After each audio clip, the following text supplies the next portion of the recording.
Hare Krishna. Welcome to Gita 365, the complete Bhagavad Gita study course. तो पिछले session में हम लोग भगवद गीता के चौथा अध्याय के श्लोक संख्या 30 तक पढ़े थे। आज पढ़ेंगे श्लोक संख्या 31 और 32। तो क्या आप चाहते नहीं कि ये जो समाज है, ये समाज का प्रगति हो? संभावना है कि आप चाहते हैं, क्योंकि हम सब चाहते हैं कि हम जिस समाज में रह रहे हैं, मानव समाज, ये प्रगति करें। और जब तक हम हैं, खास करके, है ना, हम रहते इस संसार में, संसार की प्रगति हम सब देखना चाहते हैं। लेकिन क्या आपको पता है कि ये जो प्रगति है, उस प्रगति का कैसे आप मेजर कर सकते हैं? आपको कैसे पता लगेगा कि ये प्रगति कर रहा है और कितना प्रगति कर रहा है? तो प्रगति का मापदंड क्या है, और इस समाज की प्रगति में आप क्या कंट्रीब्यूट या योगदान कर सकते हैं? तो ये सारे प्रश्न के उत्तर जो है आज की सेशन में हमें प्राप्त होगा। तो चलिए पढ़ते हैं आज के पहला श्लोक, श्लोक संख्या 31। नायं लोकास्ति अयज्ञस्य कुतोऽन्य पुरुषोत्तमा। अनुवाद। हे कुरुश्रेष्ठ, जब यज्ञ के बिना मनुष्य इस लोक में या इस जीवन में ही सुखपूर्वक नहीं रह सकता, तो फिर अगली जन्म में कैसे रह सकेगा? तो इस श्लोक में भगवान यज्ञ के बारे में बता रहे हैं कि इस यज्ञ करना हमारे जीवन में कितना आवश्यक है। तो यज्ञ के बिना भगवान कह रहे हैं कि इस लोक में या इस जीवन में कोई सुखी नहीं हो सकता है। तो ये जो यज्ञ है, ये किसके लिए निर्धारित है? ये पशु पक्षी के लिए तो यज्ञ नहीं है। यज्ञ मानव समाज के लिए है, मनुष्य के लिए है। तो मनुष्य जो है, ये सारे पशु पक्षी, ये सारे प्रकार के प्राणियों में से श्रेष्ठ माना जाता है, क्योंकि उसकी चेतना जो है वो उन्नत है। और चेतना उन्नत होने के कारण मनुष्य जो है वो, उसके विचार, उसके कार्य, ये सारे उन्नत हैं। और इसीलिए मनुष्य समाज में क्या है, हम सभ्यता को देखते हैं, सिविलाइजेशन। बाकी पशु पक्षी की श्रेणी में उसमें कोई सिविलाइजेशन की आवश्यकता नहीं है, वो जैसे चल रहे सब ऐसे ही चलते हैं। लेकिन मनुष्य समाज में क्या है, सभ्यता की कॉन्सेप्ट होता है। तो मनुष्य समाज में जो है, मनुष्य को भगवान ने उन्नत श्रेणी बनाया। तो उन्नत श्रेणी बनाने के साथ साथ क्या दिया, जिम्मेदारी भी दिया। तो जो उन्नत होता है उसके साथ क्या होता है, जिम्मेदारी होता है। तो मनुष्य जीवन जो है वो एक रेस्पॉन्सिबिलिटी का लाइफ है। तो इसीलिए मनुष्य जीवन जो है उसको किस तरह से सटीक ढंग से चलाना है, ये हम सब के जिम्मेदारी होती है। तो इसलिए मनुष्य जीवन जो है वो विशेष माना जाता है, और ये बहुत दुर्लभ है। इस दुर्लभ मनुष्य जन्म में मनुष्य को एक अपॉर्चुनिटी मिलता है, जीव को एक अपॉर्चुनिटी मिलता है। किस चीज का?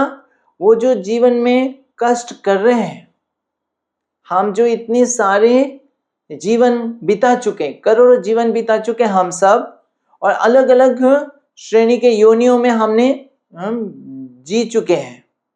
और इस तरह से जीव जो है एक योनि के बाद दूसरा योनि में जाता है, और एक जन्म के बाद दूसरा जन्म प्राप्त करता है, और इस तरह से जन्म मृत्यु जरा व्याधि का चक्र चलता रहता है। तो ऐसे आप मान के चलिए, एक चक्र है जिसमें कोई जन्म लेता है और लेके फिर क्या होते हैं, बड़े होते हैं, और फिर वो बीमार होता है। तो जन्म समय कष्ट मिलता है, बीमार होता है तो कष्ट मिलता है, फिर वृद्धावस्था होता है उस समय कष्ट होता है, फिर मृत्यु हो जाती है उस समय कष्ट होता है। तो इस तरह से जीवन में ये जो 4 प्रकार की विशेष कष्ट है उसको प्राप्त करता है हर कोई। तो उसके बाद इसका एक जीवन समाप्त हो गया, फिर क्या होगा, अगले जीवन में फिर से एक शरीर प्राप्त होगा और उसमें फिर वही जन्म मृत्यु जरा और व्याधि। तो वो जो है वो किसी हो सकता है पशु का शरीर हो और उसमें भी जन्म मृत्यु जरा व्याधि होगा, फिर किसी और पक्षी के शरीर हो तो उसमें भी ऐसा होगा। तो इस तरह से एक शरीर से दूसरे शरीर में जाता है और ऐसे चक्र उसका चलता रहता है। तो ऐसे इसका चक्र जो है कई जन्म से चल रहा है और इसका कोई निकालने का कोई रास्ता नहीं है। जैसे ही एक जन्म खत्म होएगा फिर अगली शरीर में प्रवेश करेगा, फिर अगली शरीर में प्रवेश करेगा। तो वो एक तरह से वो हेल्पलेस है, उसका कोई उपाय नहीं। लेकिन ऐसे करते करते 84 लाख योनियों में वो घूमते घूमते एक बार मनुष्य जन्म मिलता है। तो मनुष्य जन्म में वो इस चक्र से निकलने का उसको रास्ता मिल जाता है। तो उसको ये एक सोनेरा मौका होता है कि मनुष्य जीवन में ये वो जन्म मृत्यु के चक्र से मुक्त हो सके। तो इसीलिए जो मनुष्य जीवन है उस जीवन का असली जो उद्देश्य सफलता है वो ये इस जन्म मृत्यु के चक्र से जो बंधे हुए हैं चक्र में, उससे वो मुक्त हो सके। अब उस जो असली उद्देश्य को प्राप्त करने के लिए वो मनुष्य जीवन में उसको रहना भी है। तो इसीलिए वो मनुष्य जीवन में सही ढंग से उसको अच्छा ढंग से उसको सबके साथ मिल के रहना है, जीना भी है। तो ये सारे चीज को लेते हुए इस मानव की सभ्यता बनाया जाता है, सिविलाइजेशन। जिस सिविलाइजेशन में ये उसके लक्ष्य होता है, ऑब्जेक्टिव्स होते हैं कि ये जो आवश्यकता है मनुष्य की, उस आवश्यकता की पूरा किया जा सके। तो ये सभ्यता जो का निर्माण होती है और जो है उसका डेवलप विकास होता है। तो ये सभ्यता वैदिक सिविलाइजेशन, वैदिक सभ्यता में ये दिया गया है कि किस तरह से ये सभ्यता का परिचालना होना चाहिए।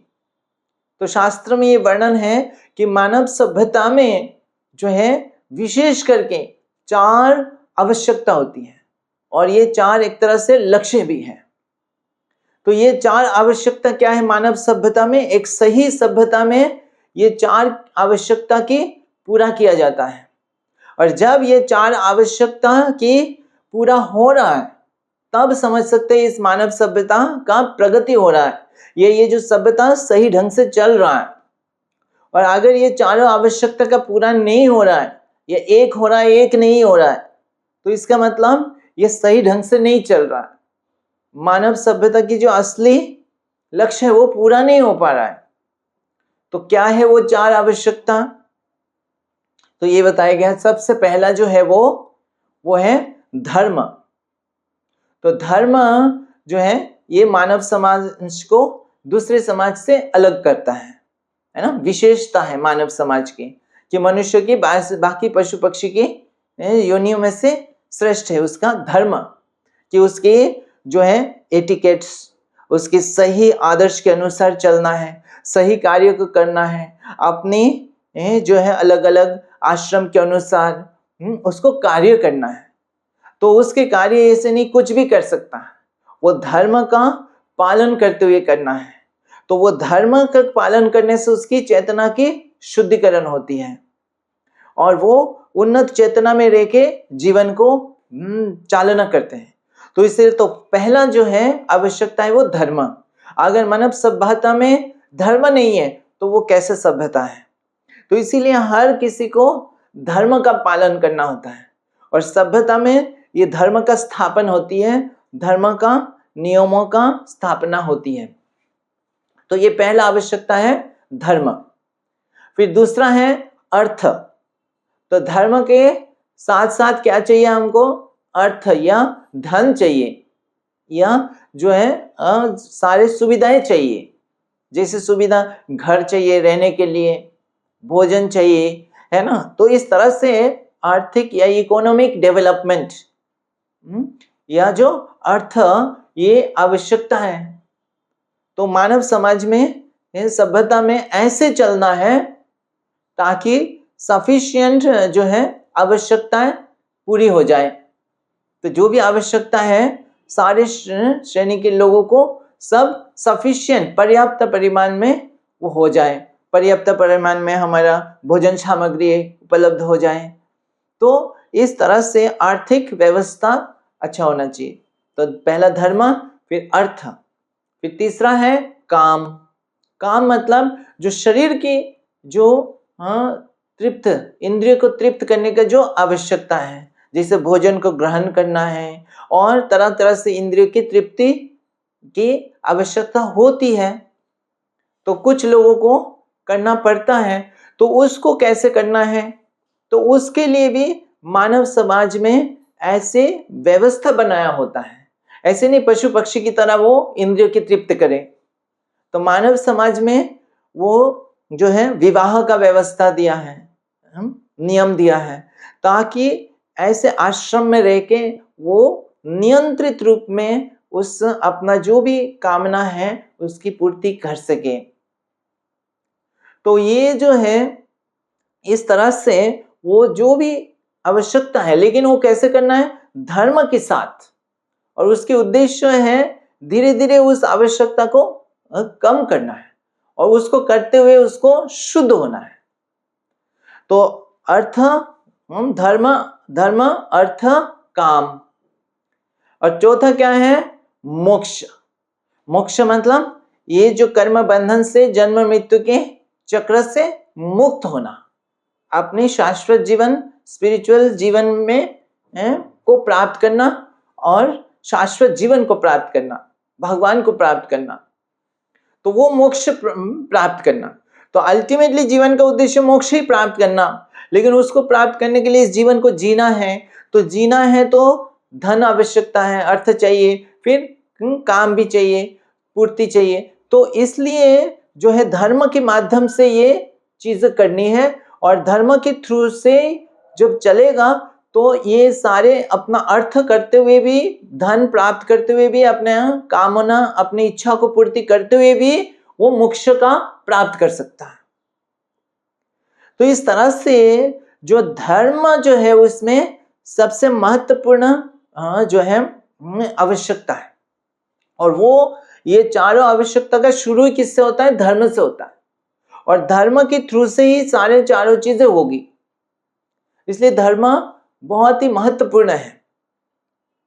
अगर धर्म को छोड़ दे कोई और सिर्फ जो है अर्थ में लग जाए कि हमें अर्थ की आवश्यकता है, धन की आवश्यकता है, तो हमें धन कमाना है, और दिन रात जो है धन कमाने में या आर्थिक विकास में हम सब लग जाए और धर्म को एक तरह से भूल जाए, धर्म का पालन नहीं करे, तो क्या होगा स्थिति? तो वो स्थिति अच्छा नहीं होगा। वो उसी प्रकार होगा जैसे मान लीजिए एक जो गेम होता है, रेस होता है, जैसे दौड़ने का रेस होता है।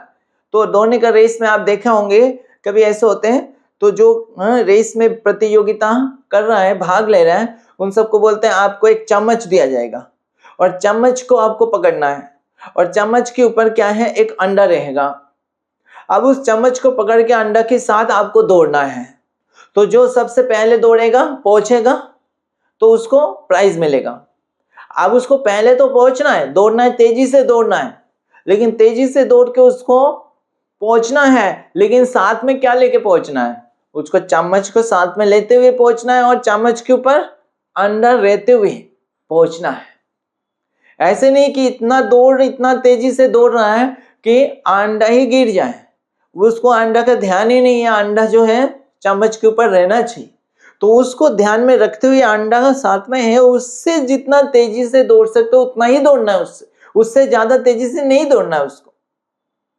तो उसी प्रकार आर्थिक विकास करना या अपनी इच्छाओं की पूर्ति करना, ये सब उतना ही कर सकता है जितना धर्मों को मेंटेन करते हुए, धर्म के हिसाब से करे, ताकि जो अल्टीमेट जो मोक्ष है, जीवन का जो उद्देश्य, वो प्राप्त हो सके, कि अल्टीमेटली वो पहुंचे तो प्राइज मिल सके, उसको सफलता से वो पहुंच सके, वो जो प्रतियोगी है। तो इसीलिए धर्म आवश्यक है। तो ये धर्म का जो है ये अंग है, ये यज्ञ। तो भगवान यहाँ पे ये कह रहे हैं कि ये जो यज्ञ है, इस यज्ञ को सबको, मानव समाज में सबको ये यज्ञ करना चाहिए। तो कोई ना कोई यज्ञ उनको करना चाहिए। तो ये मानव समाज का ये लक्षण है, पहचान है कि ये यज्ञ कर रहा है, धर्म का पालन कर रहा है। तो ये धर्म बता रहे हैं कि अलग अलग स्तर के लोग के लिए ऐसे अलग अलग प्रकार के यज्ञ का विधान दिया। अब ये जब यज्ञ करेगा तो धर्म का पालन करने से क्या होता है, अपने आप उसकी जो अर्थ का जो विकास है वो अपने आप हो जाता है, उसमें सहायता मिलता है, उसको अलग से बहुत ज्यादा प्रयास नहीं करना पड़ता है अर्थ के विकास के लिए, क्योंकि वो धर्म का पालन कर रहा है, यज्ञ कर रहा है। तो यज्ञ के द्वारा क्या है, देवताएं, भगवान प्रसन्न हो रहे, प्रकृति प्रसन्न होता है, तो वो बरसात होती है समय पर, और ये सब अन्न अधिक मात्रा से उत्पन्न होता है। तो प्रॉस्पेरिटी या विकास जो है वो स्वतः ही हो जाता है। तो धर्म का इस यज्ञ का पालन करने से ये सारे भौतिक आवश्यकताएं भी पूरा होती है, और इस यज्ञ करने से उसका चेतना क्या हो जाता है, शुद्ध हो जाता है। तो जब चेतना शुद्ध होता है तो उसको हर चीज क्या है, पॉजिटिवली देखने लगते हैं। पॉजिटिवली आपस में एक दूसरे के प्रति क्या रहता है, प्रेम रहता है, दया रहता है, एक दूसरे के प्रति कोऑपरेशन रहता है। तो जैसे यज्ञ करते हैं तो जैसे दान देता है, तो ये सब चीज से क्या होता है, एक दूसरे के प्रति जो है समभाव रहता है। तो उससे क्या है, सब प्रसन्न रहता है। तो भगवान कह रहे अगर कोई जो है प्रसन्न रहना चाहते हैं इस संसार में, केवल अर्थ के विकास में लग जाता है और इंद्रिय की तृप्ति में लग जाता है और इस यज्ञ को नहीं करता है, तो हम जो है we don't care for this yagya, उसको नहीं करता और वो अपना बुद्धि, अपनी शक्ति केवल उसी में लगाता है कि धन प्राप्त करे अधिक से अधिक और इंद्रियों को तृप्ति करे अधिक से अधिक, कोई यज्ञ नहीं, कोई धर्म के पालन नहीं। तो क्या होगा फल? तो उससे कभी कभी हम सोचते प्रगति शायद कर रहे हैं, क्योंकि हम मेजर कर रहे हैं धन से, अरे धन कमा रहे, अभी तो बहुत ज्यादा कमा रहे पहले से, तो हमारी प्रगति हो रहा है, या अभी बहुत इंद्रिय तृप्ति की बहुत सारी सुविधा हो रही, हो गया, बहुत सारे एडवांसमेंट हो गया। लेकिन बाकी दो चीज कहाँ है, धर्म कहाँ, यज्ञ कहाँ है, वो नहीं हो रहा है, और मोक्ष के तो कुछ पता नहीं है।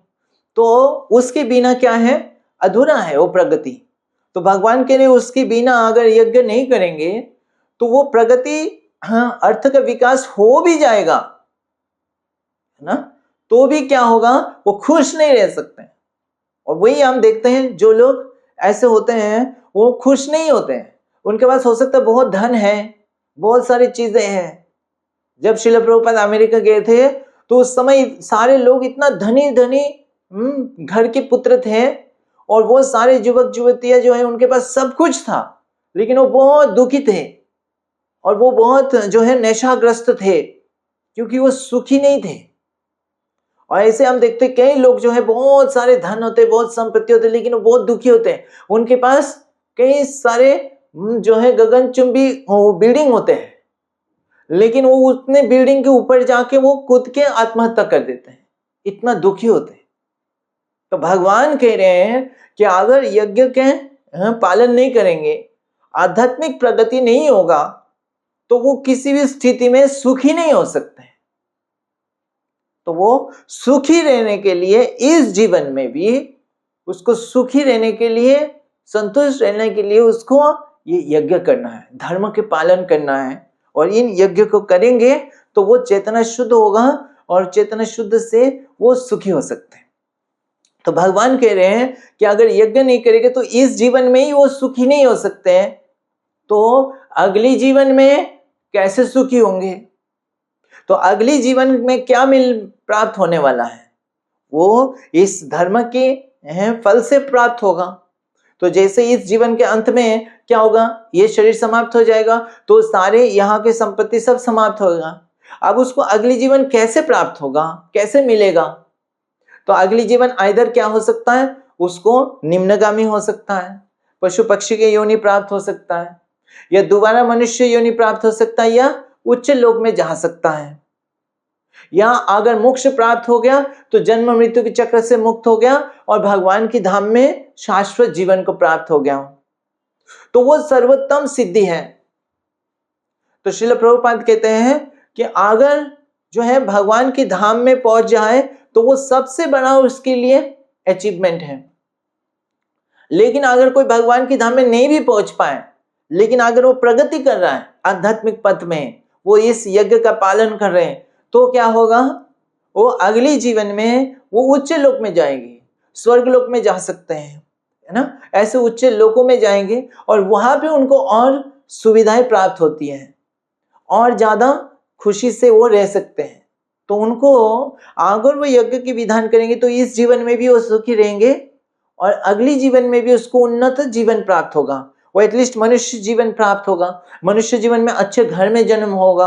तो इस तरह से वो अगली जीवन उनके लिए अच्छा होगा और अगली जीवन में अच्छे सुविधा प्राप्त होगा, अच्छे से खुशी से रह सकते हैं और इस तरह से वो धीरे धीरे प्रगति करके भगवान की धाम में लौट सकते, शाश्वत जीवन को प्राप्त कर सकते हैं। प्रभुपाद कहते हैं उसमें जो उनको आनंद है वो सर्वोत्तम है, जो भगवान के धाम में भगवान की संग में रहने का उनको अवसर मिले। तो ये यज्ञ का विधि अगर कोई सही से करता है तो उसको इस जीवन के बाद जो नेक्स्ट जीवन है वो उसको सर्वोत्तम जीवन प्राप्त हो सकता है। लेकिन अगर यज्ञ का विधान नहीं करेगा, पालन नहीं करेंगे और इस जीवन में केवल अर्थ का और काम का पूर्ति करने के लिए करेंगे, तो वो तो पशु पक्षी भी करता है, उसके लिए कोई ज्ञान की आवश्यकता थोड़ी होती है। इंद्रिय को तृप्त करने के लिए आप देखेंगे पशु भी जैसे ही थोड़ा बड़ा होता है वो अपना इंद्रिय को तृप्त करने में लग जाता है, उसको सिखाना नहीं पड़ता है कैसे इंद्रिय को तृप्त करना है, उसको सिखाना नहीं पड़ता है कैसे भोजन ग्रहण करना है, कैसे अपना घर बनाना है, वो सारा अपना कर लेते हैं। लेकिन मनुष्य जीवन का बुद्धि दिया उसी चीज को समझने के लिए कि हमारे जीवन का असली लक्ष्य जो है भगवान को कैसे प्राप्त करें, कैसे अपनी चेतना को शुद्ध करें, उसी में असली जो है प्रयास करना है। तो ताकि हम इस जीवन को सही से रहें और अंडा के साथ चम्मच के साथ हम पहुंच सके गंतव्य स्थान पर। तो ये उद्देश्य है। तो अगर वो कोई नहीं करता यज्ञ का विधान और पशु पक्षी की तरह केवल आर्थिक विकास और इंद्रिय तृप्ति में लगते हैं, तो उनके अगली जीवन कैसे होता है, तो अगली जीवन वो निम्नगामी हो सकता है। तो ऐसे पद्म पुराण में आता है एक राजा थे जिनका नाम था कृपान नरसिंह, और उस राजा का एक सेनापति था। वो सेनापति बहुत बुद्धिमान था और राजा का एक तरह से विश्वस्त था। तो राजा उसके ऊपर काफी विश्वास करते थे और सब कुछ उसके ऊपर छोड़ देते थे। अब वो सेनापति धीरे धीरे इतना बुद्धिमान, उसका लोभ भी हो गया। वो उसने सोचने लगे कि अब ये राजा जो है, राजा से ज्यादा मैं ही मेहनत करता हूं, तो ऐसे करूंगा अब राजा को जो है हत्या कर देना है। ऐसे प्लान बनाना है कि राजा को उसके पुत्र के साथ हत्या कर देंगे और राजा की पद को जो है मैं प्राप्त करूंगा और मैं इस राज्य को भोग करूंगा। तो इस तरह से वो जो है सेनापति वो ऐसे प्लान बनाया और प्लान बना के पूरा एग्जीक्यूट करने ही वाला था, ये सब कर रहा था। उसी दौरान उसका मृत्यु हो गया उस सेनापति का। तो वो एग्जीक्यूट कर नहीं पाया, लेकिन जस्ट उसने प्लान बनाया। लेकिन उसका प्लान क्या था, गलत था, गलत विचार, गलत चीजें। तो उसके फल से अगली जीवन में एक बहुत दूर देश में एक जगह पे उसका जन्म हुआ और वो एक घोड़े का रूप में जन्म हुआ। और उस घोड़ा को, लेकिन वो बलवान था, ये सेनापति था तो वो घोड़ा भी काफी बलवान घोड़ा था। अब उस घोड़ा जब बड़े हुए तो एक स्त्री ने उस घोड़ा को खरीदा और बाद में वो स्त्री जो है राजा को उस घोड़ा बेचने के लिए आया था। और राजा जो है वही राजा जिसका सेनापति ये था, उस घोड़ा को देखकर उसको पसंद आया और उसने खरीद लिया। आप वही देखिए वो सेनापति क्या है, घोड़ा का जन्म प्राप्त हो गया। तो इस तरह से अगर हम धर्म का पालन नहीं करेंगे, हमारे पास इंडिपेंडेंस है, समय है, तो हम जो मर्जी करेंगे, तो उससे क्या होगा, हम अपना ही जीवन का क्या है, जो जीवन को जो सफल बनाना था, हम खुद ही खुद का नुकसान कर देंगे। तो इसी तरह ये पूरा मानव सभ्यता का जो है प्रगति, ये 4 चीज के ऊपर निर्भर है। और उसमें हम क्या कंट्रीब्यूट कर सकते हैं? हम अपना जो धर्म है और हम अपने लाइफ में, इंडिविजुअल लाइफ में इस चारों चीज का जो है हम याद रखें कि ये हमारा जीवन का उद्देश्य है कि हमें धर्म का पालन करना है, हमें अपना जो भी है सही से धन का उपार्जन करना है सही मार्ग से, और जो भी हमारी इच्छा वो नियंत्रण रूप से पूरा करना है वेदों के हिसाब से, शास्त्रों के हिसाब से, और फिर अल्टीमेटली हमें जन्म मृत्यु की चक्र से मुक्त होना। तो हम अपने लाइफ में उसको पालन करें और आसपास में जो भी हमारा है, हमारे फ्रेंड्स है, हमारे रिलेटिव्स है, उनको हम इस चीज के बारे में बताएं, क्योंकि ये इस मनुष्य जीवन का असली लक्ष्य है, मनुष्य उन्नत जीवन का ये पहचान है। और इस तरह से हम जितना लोगों को ये ज्ञान दे सकते हैं और लोगों को गाइड कर सकते हैं, उस तरह से लोग क्या होंगे, हम सब जो है इस जीवन में भी भगवान जी से कह रहे हैं सुखी से रह सकते हैं और अगली जीवन भी हम उन्नत जीवन को प्राप्त कर सकते हैं। तो चलिए पढ़ते हैं अगली श्लोक, श्लोक संख्या 32। एवं बहुविधा यज्ञा वितता ब्रह्मणो मुखे कर्मजान विद्धि तान् सर्वान् एवं ज्ञात्वा विमोक्षसे।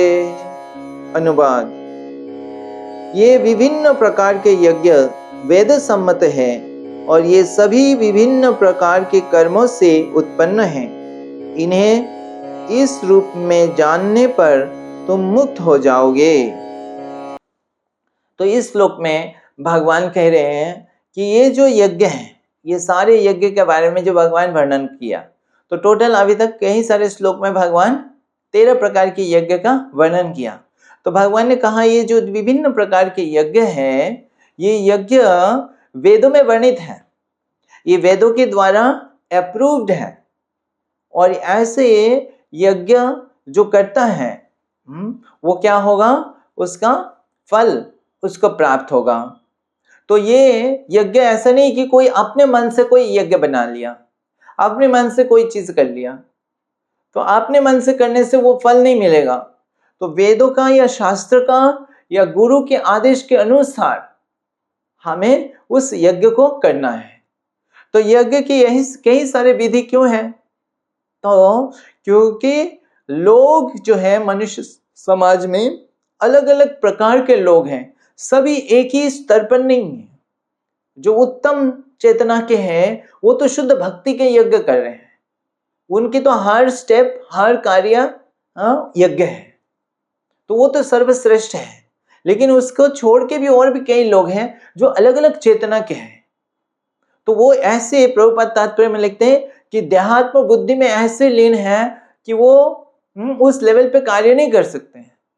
तो इसीलिए उनके लिए जो कार्य संभव है, उनके ऊपर जो 3 गुणों की प्रभाव है, सत्वगुण रजोगुण तमोगुण, ये तीनों गुणों के प्रभाव में वो किसी एक कार्य में उनकी इंटरेस्ट है और उसी हिसाब से यज्ञ के विधान दिया है ताकि ऐसे लोग इस प्रकार के यज्ञ कर सकते हैं। तो जैसे मान लीजिए कोई व्यक्ति का ऐसे गुण का या ऐसे संस्कार ऐसे टेंडेंसी है, तो वो उनको ब्रीदिंग करना जो है, ये प्राणायाम करना, इसमें उनका रुचि है, तो वो इस तरह से इस चीज के द्वारा वो यज्ञ को कर सकता है। कोई मान लीजिए किसी को बहुत धन है और उसको दान देना ये सब अच्छा लगता है, तो वो उस यज्ञ का कर सकते हैं, द्रव्य यज्ञ का पालन कर सकते हैं। तो ऐसे अलग अलग प्रकार के यज्ञ की में से कोई भी यज्ञ का जो है वो कर सकते हैं अपने नेचर के अनुसार। तो इस तरह से अलग अलग यज्ञ का विधान दिया हुआ है, और ये कोई भी यज्ञ जो करता है ना, तो उस यज्ञ के द्वारा वो धीरे धीरे उसकी चेतना शुद्ध होने लगेगा, और चेतना शुद्ध होते होते उसको क्या होगा, उसको ज्ञान प्राप्त होगा, और भगवान कह रहे हैं इसको जान के क्या है, वो मोक्ष प्राप्त करेगा। तो अल्टीमेटली जो लिबरेशन है, उस लिबरेशन जो जीवन का उद्देश्य है, जिसे धर्म अर्थ काम और मोक्ष, तो उस मोक्ष को प्राप्त करेगा। तो उसको सुख इस जीवन में भी सुखी रहा, और जो है अल्टीमेटली जो उद्देश्य है यज्ञ का वो है मोक्ष प्राप्त करना और वो प्राप्त करेगा। तो इस यज्ञ का अब बता रहे भगवान ये कर्म से उत्पन्न होता है। तो यज्ञ का कर्म से उत्पन्न का क्या मतलब कि जैसे वेदों में जो वर्णन है तो वो तो यज्ञ के बारे में वर्णन है, लेकिन अब कर्म जो है यज्ञ करेगा कैसे, कर्म के द्वारा ही करेगा। तो वो एक कर्म ही है, यज्ञ जो परफॉर्म कर रहा है वो एक कर्म है। अब वो कर्म जो है अलग अलग प्रकार के कर्म से अलग अलग प्रकार के यज्ञ का जो है संपादन कर पा रहा है। तो इसके द्वारा भगवान कह रहे हैं कि ये यज्ञ करने के लिए उसको कर्म करना पड़ रहा है। तो जब अर्जुन ने पहले प्रश्न पूछा था 3रा अध्याय में कि आप मुझे घोर कर्म में क्यों लगा रहे हो, तो भगवान एक तरह से कह रहे हैं कि ये जो तुम्हारा युद्ध करना ये कोई कर्म नहीं है, ये घोर कर्म नहीं है, ये ऐसा कर्म है जो यज्ञ है। तो वो आगे जाके क्या देगा आपको, तो वो शुद्ध करेगा। और भगवान कह रहे उसको विमोक्ष से, कि इसको प्राप्त करके इसको करने से तुम्हें जो है मुक्ति प्राप्त होगा। और विमोक्ष मतलब विशेष प्रकार से मुक्ति प्राप्त होगा, जो भगवान की धाम में जो है लौट सकते हैं। तो इस तरह से भगवान यहाँ पे यज्ञ का जो है महानता बता रहे हैं। यज्ञ क्या, जो महिमा कि यज्ञ करने से वास्तव में कोई भी यज्ञ कर सकता है, अलग अलग लोग, और कोई भी जो भी यज्ञ कर रहा है उसमें उसका महिमा है, उसमें उसका लाभ होगा, है ना। तो चाहे वो श्रेष्ठ यज्ञ नहीं भी कर रहा है, जो वेदों में वर्णित जो भी यज्ञ है उसमें से जो भी यज्ञ वो करना चाह रहा है, कर पा रहा है, उसको वो करना है। तो उस तरह से वो करने से वो अल्टीमेटली क्या है, मोक्ष का प्राप्त करेगा। तो यहाँ पे आज हम विराम देते हैं, अगली सेशन में पढ़ेंगे श्लोक संख्या 33 और 34। हरे कृष्णा। ग्रंथराज श्रीमद् भगवद गीता की जय। जगत गुरु श्रील प्रभुपाद की जय।